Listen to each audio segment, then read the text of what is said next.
My name is Sylvia.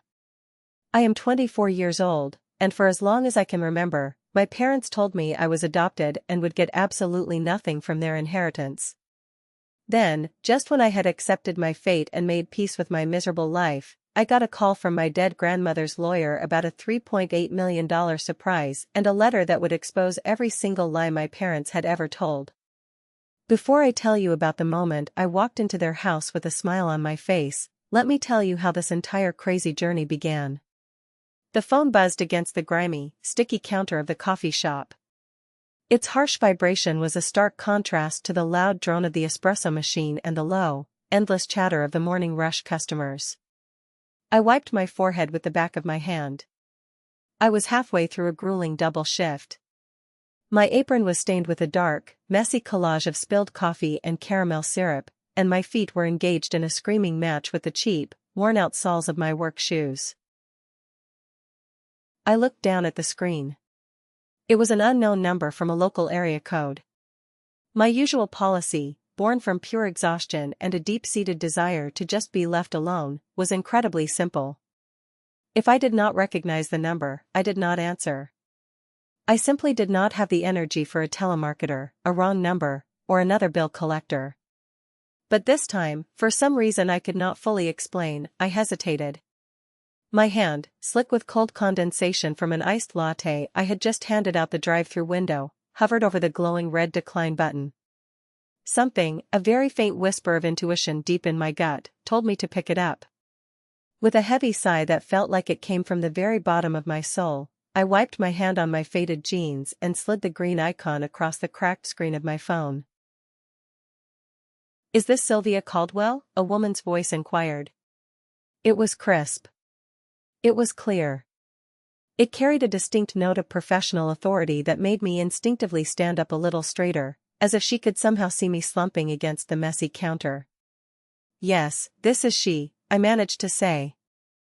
I tried my best to pitch my voice to sound less like a weary, minimum-wage barista and more like a functional, put-together adult. "My name is Constance Stevens. I am an attorney, and I am representing the estate of the late Estelle Caldwell. I realize her funeral was 6 months ago, and I sincerely apologize for the delay, but some highly complex matters required time to settle. It is absolutely imperative that I schedule a meeting with you at your earliest convenience." My heart performed a strange, painful lurch right in the center of my chest. Estelle. My grandma Estelle. The name alone was a ghost. It was a memory from a softer, kinder time in my childhood. But the rest of the lawyer's sentence was a discordant mess of confusion in my tired brain. "Hi, I am so sorry, but I think there must be a massive mistake," I stammered, my voice dropping to barely a whisper as I turned away from the noisy espresso machine. My parents were very, very clear with me. I was not included in my grandmother's will. They told me I get nothing. The silence that followed on the other end of the line was brief, but it was so incredibly heavy it felt like an actual physical weight pressing down on my shoulders. "Ms. Caldwell," Constance Stevens said, her tone softening just enough to convey genuine empathy without losing a single ounce of its sharp professional edge. "I can assure you there is no mistake. What your parents told you and what is actually written in your grandmother's final notarized testament are two vastly different things. Can you be at my office at 4 o'clock this afternoon?" I glanced up at the large digital clock mounted on the peeling wall of the cafe. The bright red numbers mocked me. My shift did not end until 6. I was supposed to be wiping down tables, sweeping the patio, and restocking the heavy gallons of milk in the back fridge. But in that exact moment, the entire world seemed to have tilted on its axis. The coffee shop suddenly felt like a suffocating cage, and the air felt too thin to breathe. "Yes," I heard myself say. The word escaped my lips before I even had a chance to second-guess it. "I will be there." I hung up the phone, my hands shaking slightly. I walked straight up to my manager, a grumpy man who never let anyone leave early, and told him I had a family emergency. I did not wait for his approval. I untied my stained apron, threw it into the laundry bin, grabbed my cheap purse, and walked out the back door into the blinding afternoon sun. The drive to the downtown law office was a painful journey through a minefield of buried memories. The heat inside my beat-up 2008 Civic was stifling. The air conditioning had died 3 years ago, and the check engine light was a permanent, glowing feature of the cracked dashboard. The engine sputtered and coughed as I navigated the busy city streets, but my mind was spinning far away from the traffic. I was suddenly 10 years old again. It was my half-sister Nadine's birthday party. Our large suburban house was a chaotic kaleidoscope of bright pink balloons, colorful streamers, and shrieking children running through the halls. I remember wearing a faded hand-me-down dress that was 2 sizes too big. I remember standing in the hallway, watching the other girls laughing, wanting so desperately to just walk into the living room and join the game of musical chairs. I just wanted to be a normal kid at a normal party. But Loretta, the woman I was forced to call Mom, intercepted me the second I made a move toward the music. She stepped in front of me, blocking my path. She reached out and put a heavy hand on my small shoulder. I can still feel the exact sensation of her perfectly manicured acrylic nails digging into my skin, just hard enough to hurt, just subtle enough that no one else would notice. "Sylvia, honey, the dishes are not going to wash themselves," Loretta had said. She wore a wide, terrifying smile that never quite reached her cold, calculating eyes. "Your place is helping out in the kitchen. Go on now." I remember freezing. I remember risking a desperate, pleading glance over her shoulder at my father, Arthur. He was standing right by the stone fireplace, holding a cold beer, surrounded by the other neighborhood dads. He saw me. I know for a fact he saw my terrified, pleading look. Our eyes met for one split second. And then, he just took a long, slow sip of his beer and deliberately turned his back to me to laugh at a joke someone else was telling. His back became a solid brick wall of complete indifference. He was an absolute champion of avoidance, a coward who let his wife rule the house with an iron fist. I had walked into the kitchen, pulled up a wooden stool because I was not tall enough to reach the sink properly, and plunged my hands into the cold, greasy dishwater. I scrubbed plates while the muffled sounds of laughter and party music echoed from the other room. That was my childhood. I was the unpaid help.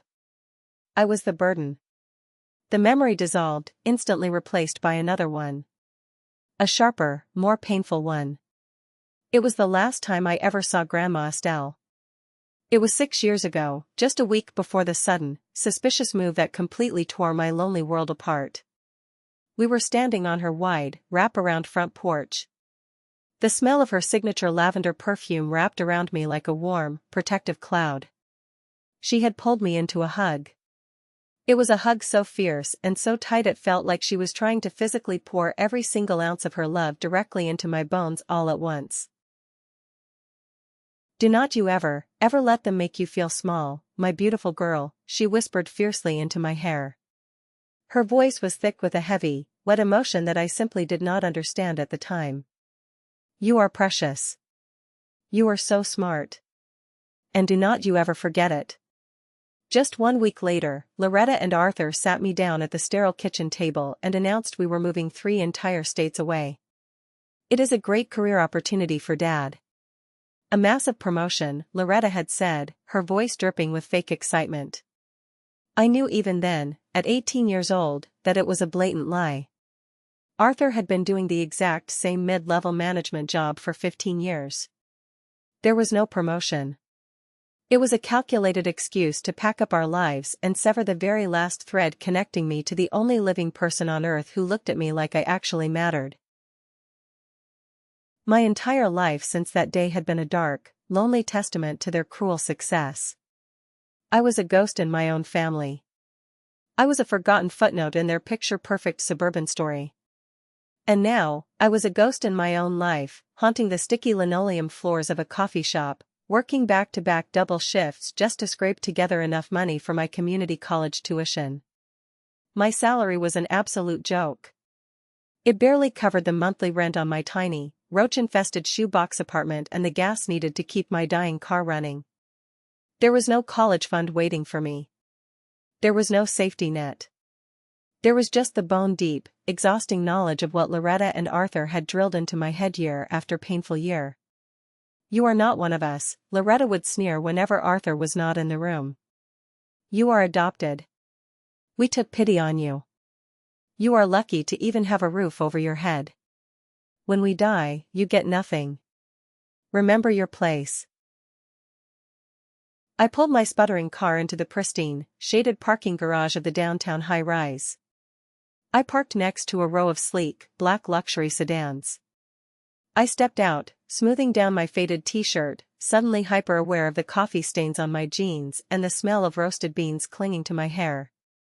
Taking the polished brass elevator up to the 30th floor felt like stepping into an entirely different dimension. The heavy glass doors of the law firm slid open, revealing a massive reception area with marble floors and abstract paintings. The air inside smelled of expensive vanilla candles, old leather-bound books, and quiet, unyielding success. Dark wood bookcases lined the long hallways. A receptionist with a perfectly tailored suit guided me back to a large corner office. Constance Stevens stood up from behind a vast, polished mahogany desk. She was an older woman, perhaps in her late 60s, wearing an immaculate gray suit. Her silver hair was pulled back into a sleek twist. When she motioned for me to sit, the leather chair she offered me was so soft and supple it probably cost more than my entire car. I braced myself for the look of judgment. I expected her eyes to rake over my worn-out clothes with disdain. But she did not. She looked at me with a profound, quiet kindness that immediately made a lump form in my throat. "Thank you so much for coming on such short notice, Sylvia," Constance said. She sat down, folding her manicured hands neatly on top of the desk. "I will get straight to the point, as I am sure you are incredibly anxious. Your grandmother was a very methodical, deeply intelligent, and incredibly determined woman." I just nodded, gripping the soft leather armrests of my chair so tightly my knuckles turned white. "She left behind a final will and testament that is, in no uncertain terms, absolutely ironclad," Constance continued. She reached into a drawer and slid a thick, heavy document bound in a dark blue cover across the smooth mahogany wood. It stopped right in front of me. I stared down at it. My tired eyes struggled to make sense of the dense, complicated legal text, but then they caught on a few key phrases. They caught on a string of numbers. The air physically left my lungs in a sharp, painful rush. "To be precise," Constance said, her voice acting as a calm, steady anchor in my sudden, swirling confusion. "Your grandmother, Estelle Caldwell, has left you the absolute entirety of her residual estate. That includes her fully paid-off home on O'Haven Road. It includes all stocks, bonds, and investment accounts held in her name. And it includes a liquid cash inheritance of $3,800,000. I just stared at her.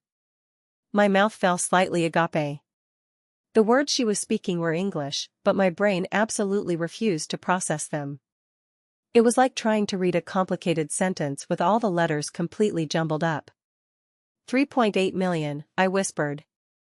The sound of my own voice was harsh and raspy. It sounded like a fake number from a movie, not something connected to my miserable reality. "This has to be a mistake. This is a prank. A really cruel, twisted prank." Constance shook her head slowly.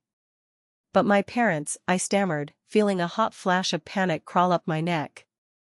"They told me everything. They said I was cut out of the will completely. They said Grandma changed the documents right after her nasty divorce from Grandpa. They said she wrote me out." I was desperately grasping at the familiar lies they had told me my entire life, the flimsy, cruel stories I had been force-fed to keep me small and compliant. "What your parents said was a complete fabrication," Constance stated. She did not raise her voice, but the absolute certainty in her tone hit me like a physical blow. "Estelle never, ever removed you from her will. In fact, Sylvia, you were always the primary beneficiary. Since the day you were born." I felt the room spin. I gripped the desk to steady myself. What about the others? What about Arthur? What about Loretta? Constance opened a thick file folder next to the will. She adjusted her glasses. As for the others, your half-sisters, Nadine and Maxine, are to receive a one-time sum of $5,000 each. Your father, Arthur, and his wife, Loretta, are to receive, and I quote directly from the document, nothing but the consequences of their own actions. A dizzying, violent wave of vertigo washed over me. Nothing. They got absolutely nothing. All those years of them parading around as the perfect, wealthy, superior family. All those years of looking down on me, treating me like dirt on the bottom of their expensive shoes. It was all for nothing. But the money is not the most important thing she left you, Constance said. Her gaze became intensely focused on my face. She opened a beautiful, polished wooden box sitting on the corner of her desk. From inside, she retrieved a heavy, cream-colored envelope. It was thick, expensive stationery, completely sealed on the back with a dark blue wax stamp bearing the letter E. She left you this, Constance said.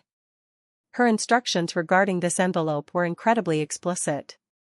You were to be given this letter before any banking, deeds, or financial matters were discussed. She told me, on the very last day I saw her alive, that this was the most valuable part of your entire inheritance. Constance slid the sealed envelope across the desk. I reached out with a trembling hand and picked it up. The thick paper felt strangely warm, almost alive against my cold skin. She said it contained the absolute truth, Constance said softly, her eyes full of quiet sympathy. My advice to you, Sylvia, as your lawyer and as a friend of your grandmother, is to go home. Take this with you. Read this in private. Let the truth sink in.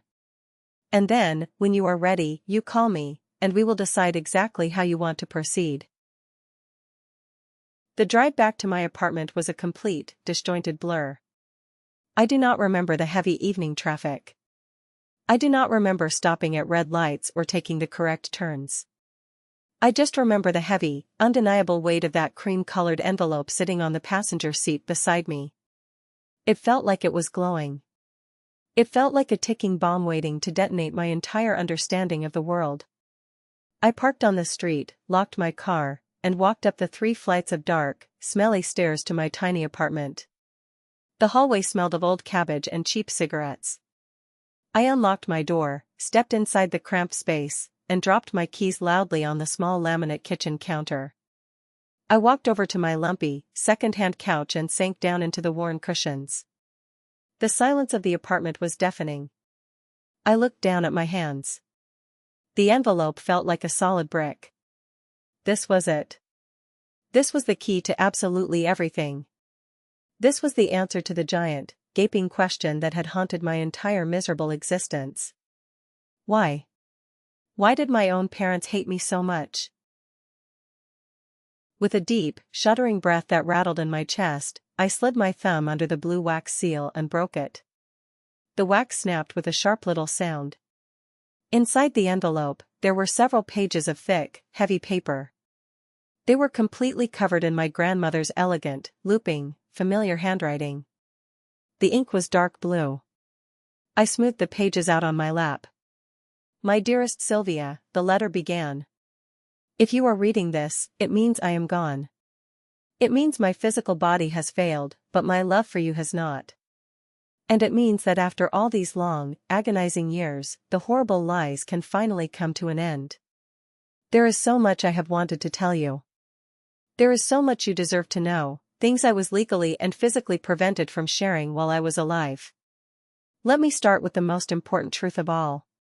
Please read this carefully, my sweet girl. You are not adopted. I stopped breathing. I stared at the ink on the page. I felt a cold chill run from the base of my skull all the way down my spine. I had to read that single line 3, 4, 5 times. My brain simply refused to process the words. It was like trying to convince myself that the sky was green and the grass was blue. It shattered the very foundation of my identity. I forced my eyes to keep reading. You are my granddaughter by blood and by bone. You are the biological, legitimate daughter of my son, Arthur, and his first wife, a beautiful woman named Rosalind. Rosalind is your real mother. Rosalind. I mouthed the name into the empty, silent room. Rosalind. It was a name I had never heard spoken aloud in my entire life. A person I never even knew existed. They had erased her. They had turned my own mother into a ghost. She was the great, sweeping love of your father's life, the letter continued. She was a brilliant, funny, wildly vibrant woman. She painted massive, colorful canvases in the garage, and she loved to pull Arthur outside to dance in the pouring rain. And she adored you, Sylvia. She adored you more than life itself. You were her absolute miracle. But tragedy is cruel. Rosalind died in a horrific, devastating car accident on the highway when you were just 2 years old. It was raining. Another driver crossed the center line. She was gone in an instant. Your father was completely shattered.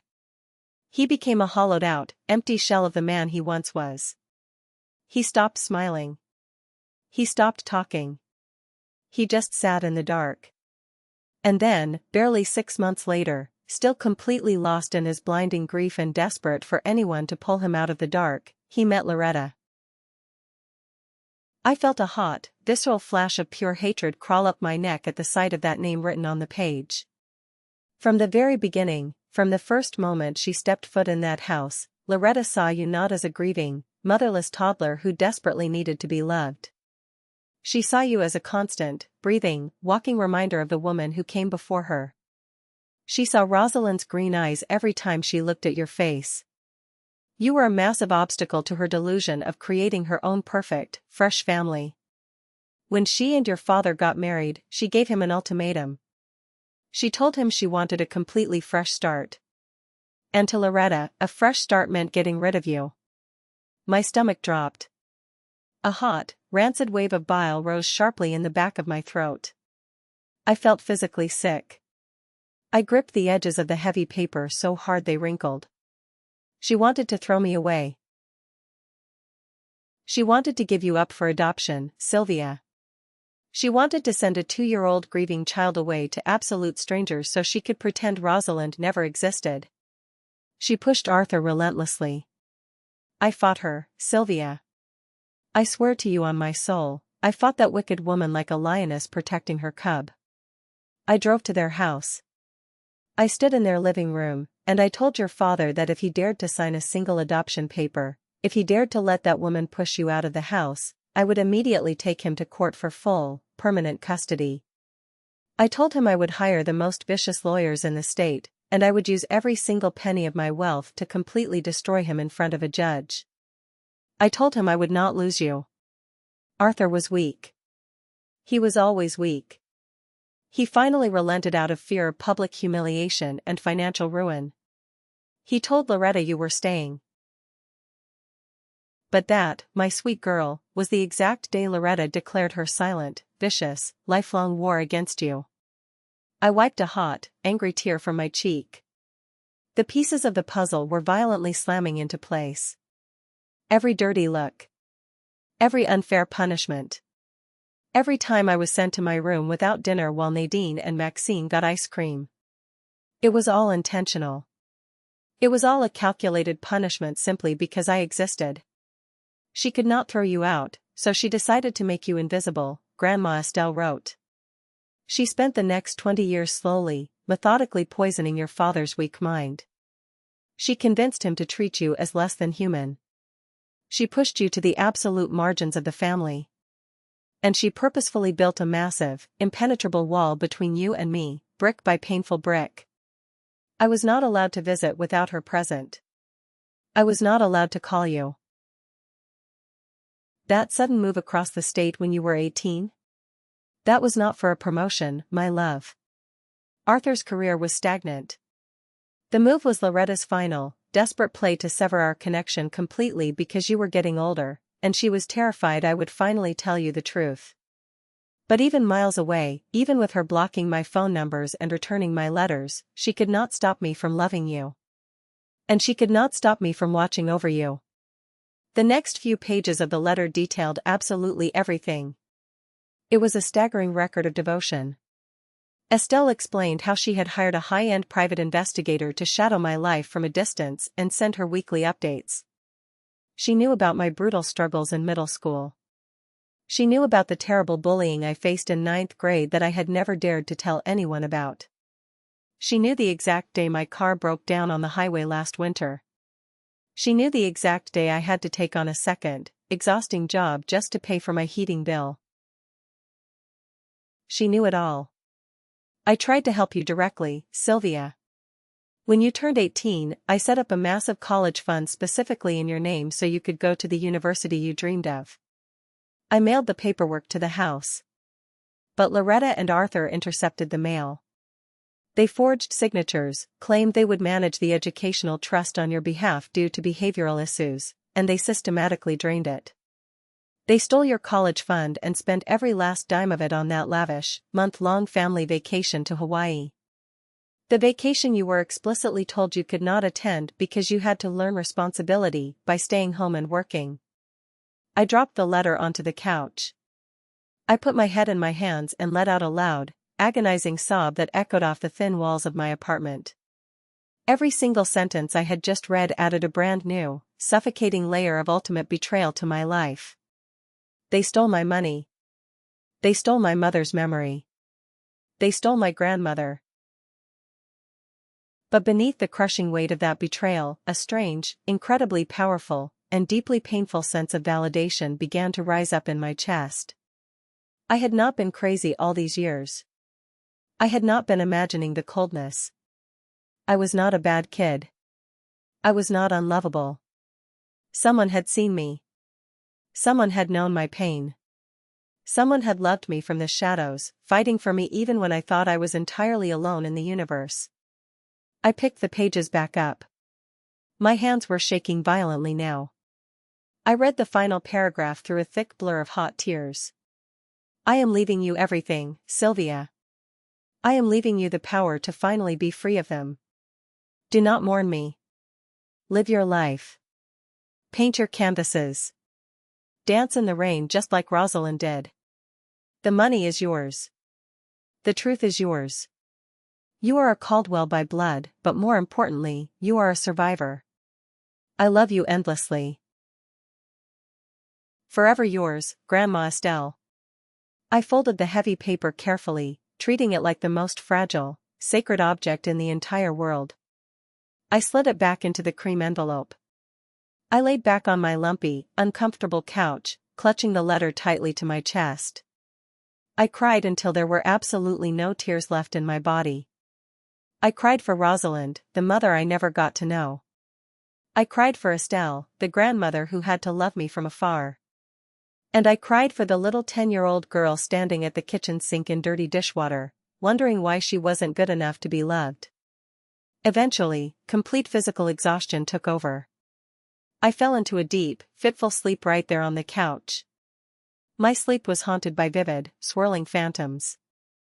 I saw the smiling, radiant face of a mother I had never met, painting a massive canvas in a sunlit garage. I felt the fierce, protective love of a grandmother who had fought a war for me from beyond the grave. And I saw the hollowed-out, greedy, cruel faces of Arthur and Loretta, the two monsters who had purposefully built my entire life on a rotten foundation of lies. Tomorrow, I thought as I drifted into the heavy darkness. Tomorrow, the ghost wakes up. Tomorrow, everything changes. I woke up to the gray, unforgiving light of dawn filtering through the cheap plastic blinds of my bedroom window. My neck was incredibly stiff from sleeping on the lumpy couch, and my eyes were swollen from the hours of crying the night before. I sat up slowly, the heavy cream envelope slipping from my chest onto the floor. I walked into my tiny kitchenette. I filled my cheap plastic coffee maker with tap water and scooped in the last bit of generic coffee grounds I had left in the plastic tub.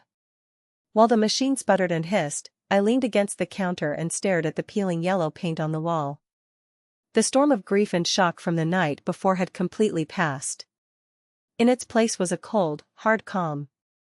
It was the exact kind of calm that comes right after a massive forest fire has burned absolutely everything to the ground, leaving behind nothing but a stark, clear landscape. I was no longer a victim of circumstance. I was no longer the unwanted, adopted burden who had to accept whatever scraps were thrown her way. I was the survivor of a deliberate, calculated attack. And I was the rightful heir to my grandmother's legacy.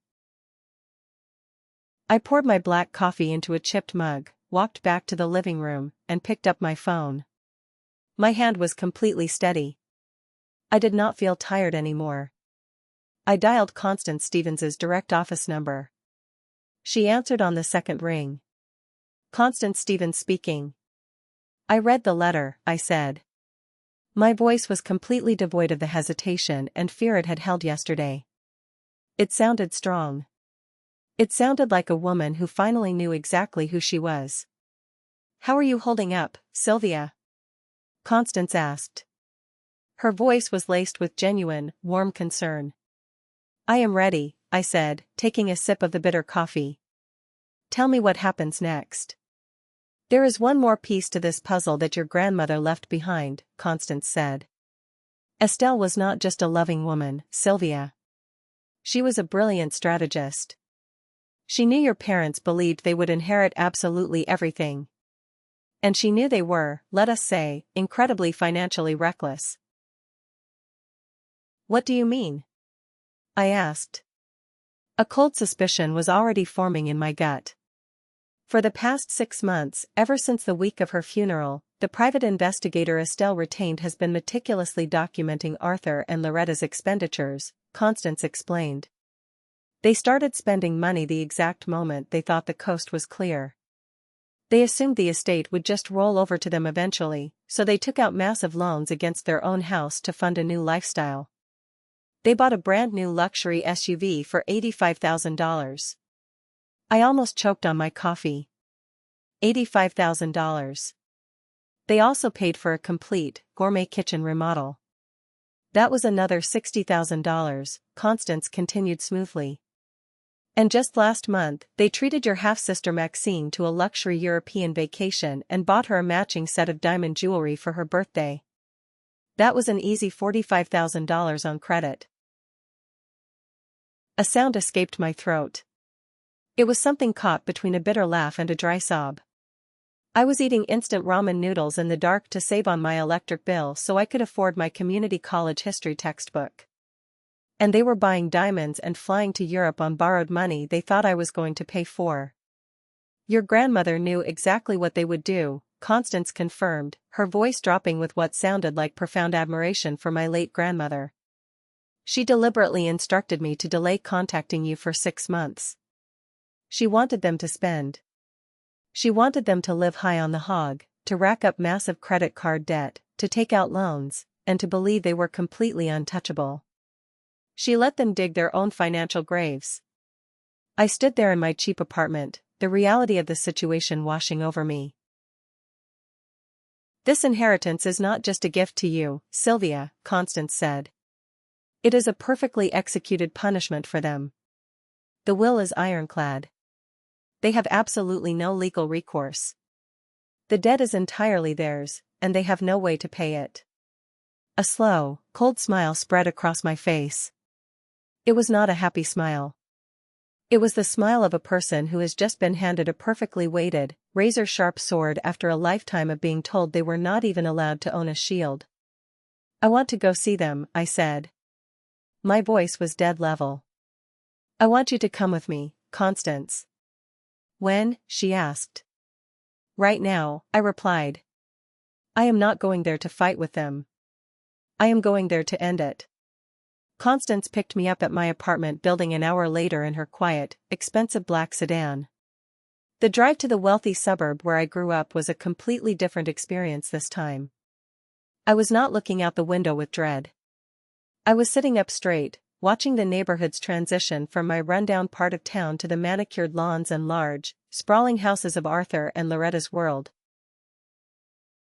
When we pulled up to their house, the new $85,000 SUV was gleaming in the driveway like a giant, obnoxious trophy. The house I grew up in, a place I had always associated with quiet misery and the constant, suffocating feeling of being in the way, now just looked like a pathetic monument to their boundless greed. I stepped out of Constance's car. I did not bother to smooth down my clothes today. I walked right up the familiar stone path and firmly pressed the doorbell. Loretta opened the door. She was wearing an expensive silk blouse and holding a crystal glass of iced tea. A look of genuine surprise melted instantly into one of sheer, naked annoyance when she saw me standing on her pristine welcome mat. "Sylvia, what on earth are you doing here?" she snapped, her eyes narrowing. She did not even open the screen door. Then, her eyes darted to Constance, who was standing silently and powerfully beside me, holding a leather briefcase. "And who is this?" "This is Constance Stevens," I said. My voice was as calm and flat as a frozen lake. "She is Grandma Estelle's lawyer." That specific combination of words was an absolute magic spell. It instantly conjured Arthur, Nadine, and Maxine out of the woodwork. They filed into the wide hallway behind Loretta, their faces a mixture of intense curiosity and sudden, creeping suspicion. Arthur looked at Constance's expensive suit and then down at her heavy leather briefcase. He swallowed hard. "We need to have a conversation," I said. I reached out, pulled open the screen door, and stepped right past Loretta into the grand foyer without waiting for a single invitation. Constance followed right behind me. Her presence was a physical symbol of the massive power we now held. We all ended up standing in their gleaming, brand-new kitchen. It was absolutely massive. It was all stainless steel, custom white cabinetry, and gleaming quartz countertops. It looked like a kitchen out of an expensive lifestyle magazine. It was beautiful, and looking at it made my blood run ice cold knowing what it represented. "What is this about?" Loretta finally demanded, crossing her arms tightly over her chest in her signature defensive pose. Her fake acrylic nails tapped nervously against her arm. "If you have come here begging for money for your little classes, you can turn right around and leave. Your grandmother made her wishes perfectly clear years ago. You get nothing." I just looked at her. I really looked at her. For the first time in my entire 24 years of life, I was not intimidated by this woman. I saw right past the carefully constructed facade of the wealthy suburban matriarch. I saw a small, deeply insecure, viciously cruel woman who was absolutely terrified of losing her grip on control. "Actually," Constance said, her voice cutting through the heavy tension in the room like a silver knife, "we are here to discuss Estelle Caldwell's final will and testament." Arthur let out a short, dismissive scoff. He leaned back against his expensive new quartz counter. "We have been through this with the estate executors. It is all taken care of. The assets are just going through the standard probate delays." "Are they?" Constance asked, raising one perfectly sculpted silver eyebrow. She placed her briefcase on the large kitchen island. The heavy metal clasps clicked loudly in the quiet room. She opened it and produced the thick, blue-bound document. "Because according to this final, legally binding will, the absolute entirety of Estelle Caldwell's estate, her home, her vast investments, and the $3.8 million in her liquid accounts is to go entirely to her granddaughter, Sylvia Caldwell." The silence that descended on that kitchen was absolute. It was so incredibly profound you could clearly hear the low hum of their brand-new, $60,000 custom refrigerator. It was the sound of their entire fake, stolen world breaking into a million pieces. Loretta was the first one to snap. A harsh, ugly, completely disbelieving laugh tore from her throat. Her face flushed an angry, blotchy red. "That is preposterous. That is a fake document. She is adopted. She is not even a real Caldwell." She pointed a shaking finger right at my face. "This is a joke. We will contest this. We will drag you and this little nobody lawyer through court for years. We have money. We will ruin you." "I would strongly advise against doing that," Constance said. Her voice turned instantly to solid ice. She did not flinch at Loretta's screaming. "The will is ironclad. It was signed in the physical presence of 3 independent witnesses and 2 medical professionals, all of whom have already provided sworn affidavits as to Estelle's completely sound state of mind. Furthermore, she left behind years of meticulous documentation, private investigator logs, financial receipts regarding a stolen college fund, and a deeply personal letter explicitly detailing her reasoning for cutting you out. Constance closed the briefcase with a loud snap. Any attempt to contest this will be deemed frivolous by any judge in this state, and frankly, it will be financially ruinous for you, considering the massive debts you have accumulated over the last 6 months. Arthur, who had gone completely pale and was trembling violently, finally found his voice. It was weak. It was pathetic. He looked like a deflated balloon. But she is adopted, Arthur repeated blindly. He looked directly at me. His eyes were wide and pleading. He was silently begging me to uphold the lie that had defined my entire miserable life. He wanted me to save him. I took a single, deliberate step forward. The gravitational center of the entire room shifted directly to me. I looked right into the eyes of the man I had called father for 24 years. I looked at the man who had stood by and watched my spirit be crushed day after day. The man who had let his wife throw away my childhood to protect his own comfort.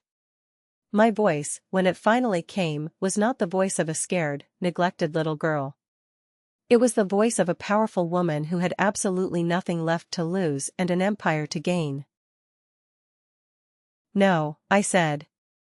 My words were clear, loud, and sharp as breaking glass. I am not adopted. I am Rosalind's daughter. I said her name. I spoke the name of the beautiful ghost they had tried to bury under 2 decades of lies and emotional abuse. I said the name of my real mother in their house. The effect was utterly devastating. Arthur physically recoiled as if I had shot him in the chest. He stumbled backward until his legs hit one of his new, expensive kitchen chairs.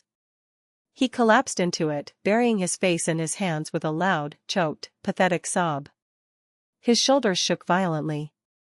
Loretta's face, already pale from the shock of the money, twisted into a horrifying mask of pure, venomous rage. The veins in her neck bulged. You little snake! Loretta hissed, her voice shaking with unhinged fury. She slammed her hand down on the quartz counter. How dare you speak that name in my house? How dare you come in here and do this to us? Nadine and Maxine just stood there. They stared at me with slack jaws and wide eyes. They darted their eyes between their completely crumbling, weeping father, their screaming mother, and me, the quiet stranger standing in the exact center of the wreckage. If you've made it this far, please do me a favor, like the video and comment number 1 down below. It lets me know how awesome you are and shows that you're right here with me on this journey. Your support is a massive encouragement and truly motivates me.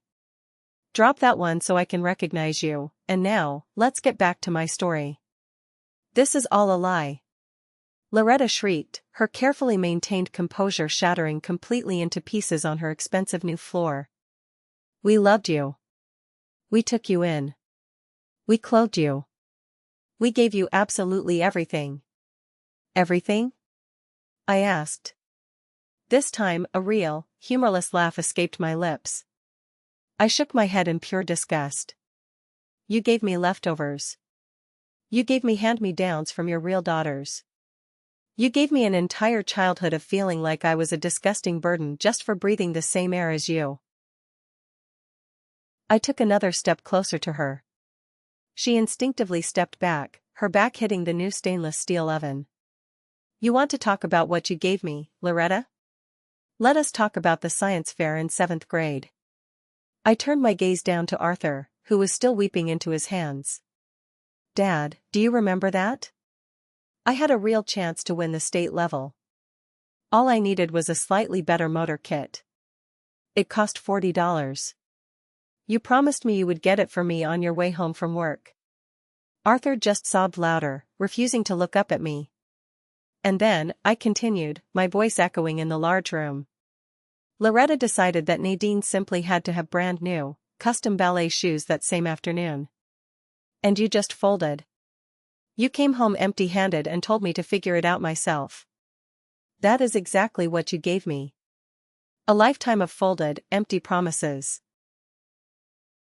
I turned my blazing eyes back to Loretta. And you?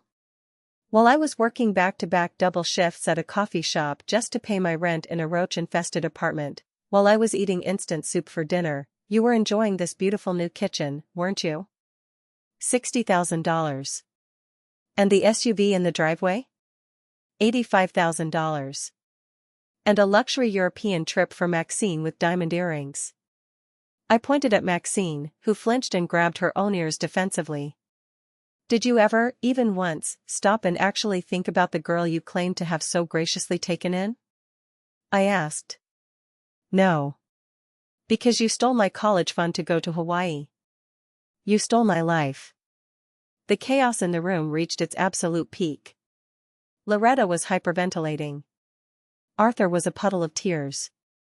But then, through the noise, Nadine, the pampered, spoiled golden child who had never worked a hard day in her life, ran toward me.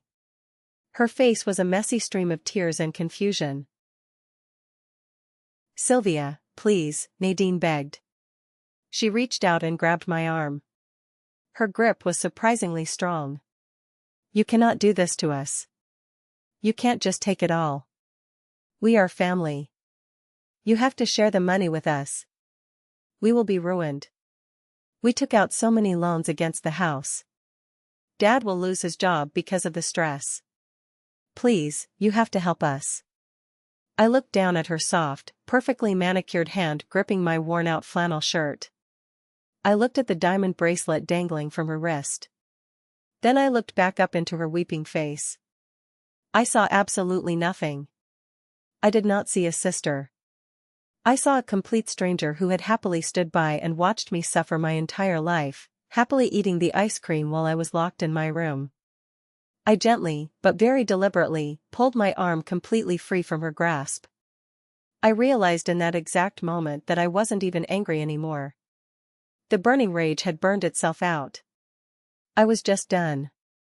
The tiny, desperate part of my soul that had spent 24 years craving their acceptance and their love had finally, peacefully died. Family, I repeated. My voice was incredibly quiet, but it sliced through the hysterical crying in the room like a sharp razor. Show me, Nadine. Look around this massive, beautiful house. Show me one single picture on these walls where I am standing with you. Show me one memory from a family vacation I was actually invited on. Show me one time you called me on my birthday. Nadine just stared at me, her mouth opening and closing, but no words came out. You never wanted me to be your family, I said softly. I looked at each of them one last time. I looked at Loretta's sputtering, red-faced rage. I looked at Arthur's pathetic, sobbing, cowardly form hunched in the chair. And I looked at the stunned, terrified faces of my two half-sisters who were about to lose their luxury lifestyles. I spent my entire life trying to fit into a family that deliberately made sure there was no room for me, I said. I do not need to do that anymore. I turned my back on the absolute wreckage of their lives. With Constance walking proudly at my side, I walked out the heavy oak front door, walked down the stone path past the $85,000 SUV, and I never looked back. The following months were a strange, beautifully surreal landscape of deep healing and total reinvention. With Constance's help, I quit my horrible job at the coffee shop. I packed my few meager belongings into 2 cardboard boxes and moved straight into my grandmother's beautiful, quiet house on O'Haven Road. At first, the transition was jarring. The house felt way too big and way too empty. I felt like an absolute imposter rattling around in a rich woman's life, sleeping in a massive bedroom and cooking in a kitchen filled with copper pots. But slowly, day by quiet day, the house began to feel like a real home. The scent of lavender still lingered in the curtains, making me feel incredibly safe. One rainy Saturday afternoon, I finally worked up the courage to venture up into the large attic. The air up there was thick with dust motes dancing in the dim light coming through the small round window. I pushed aside some old boxes, and in a dark, shrouded corner, I found it. It was a large, beautifully crafted cedar-lined hope chest. I knelt on the dusty floorboards. With a loud creak of old brass hinges, I pushed the heavy lid open. The smell of cedar and old paper washed over me. It was a literal time capsule. It was my mother's chest. It belonged to Rosalind. Inside, my hands shaking, I found dozens of photographs. There were pictures of me as a chubby baby, being held, kissed, and laughed at by a vibrant, gorgeous woman with my exact green eyes and a radiant, unapologetic smile. I saw pictures of her painting. I saw pictures of her dancing in the driveway. I reached deeper into the chest. I found a tiny, clear plastic bag holding a soft lock of my own baby hair, tied gently with a faded blue ribbon. I found a small, incredibly worn-out teddy bear. Holding it to my face sparked a tiny, flickering memory deep in my brain, a memory so faint it was like trying to catch smoke with my bare hands. And underneath all the clothes and blankets, at the very bottom of the chest, I found them. There were dozens and dozens of thick envelopes. Birthday cards, Christmas presents, kindergarten graduation cards. They were all addressed to me in Grandma Estelle's elegant handwriting. And every single one of them was marked heavily across the front with a cold, harsh red ink stamp that read, "Return to sender." Arthur and Loretta had denied me even that. They had sent her love back in the mail just to hurt her and isolate me. I sat alone on the dusty, hard floorboards of that attic, completely surrounded by the physical ghosts of a massive love I had never been allowed to know. And I cried. But this time, they were not tears of sadness or grief. They were tears of pure, absolute release. The weight of 24 years of feeling unwanted washed out of my body with every single tear. The next week, I enrolled in a rigorous business management program at the state university. I paid the tuition in full, in cash. I was absolutely determined to be a worthy, smart steward of the massive gift my grandmother had given me. I did not want to just sit on the money. I wanted to build something real. The inevitable phone call finally came on a quiet Tuesday morning, about 8 months after the confrontation. I saw Arthur's number pop up on my new phone. I almost did not answer, but a strange curiosity made me press the green button. "Hello?" I said. Sylvia, my father's voice came through the speaker. He sounded like a completely different person. He sounded incredibly old, deeply tired, and utterly defeated. The arrogance was entirely gone. He stumbled through a long, pathetic explanation. He talked about the crushing, insurmountable credit card debt they had racked up. He cried as he told me about the second mortgage they had taken out on the house to pay for Maxine's trip and the kitchen. He told me the bank was officially threatening immediate foreclosure on the house. Loretta had filed for divorce the moment she realized there was no money to save them, and she was trying to take half of whatever he had left, which was nothing. "I am losing everything, Sylvia," he asked, his voice cracking horribly. "Can you please help me? Just a small loan? Just to keep the house?" I stood in my beautiful, sunlit kitchen. I listened completely silently until his pathetic rambling was finished. The silence stretched between us for a long time. "I am very sorry to hear that you put yourself in that horrible financial position, Arthur," I said. My voice was perfectly polite, but it was as distant and cold as a dying star. "My lawyer, Constance, can provide you with the contact information for several very reputable, low-cost financial counseling services in your area. I highly suggest you call them before the bank takes the keys."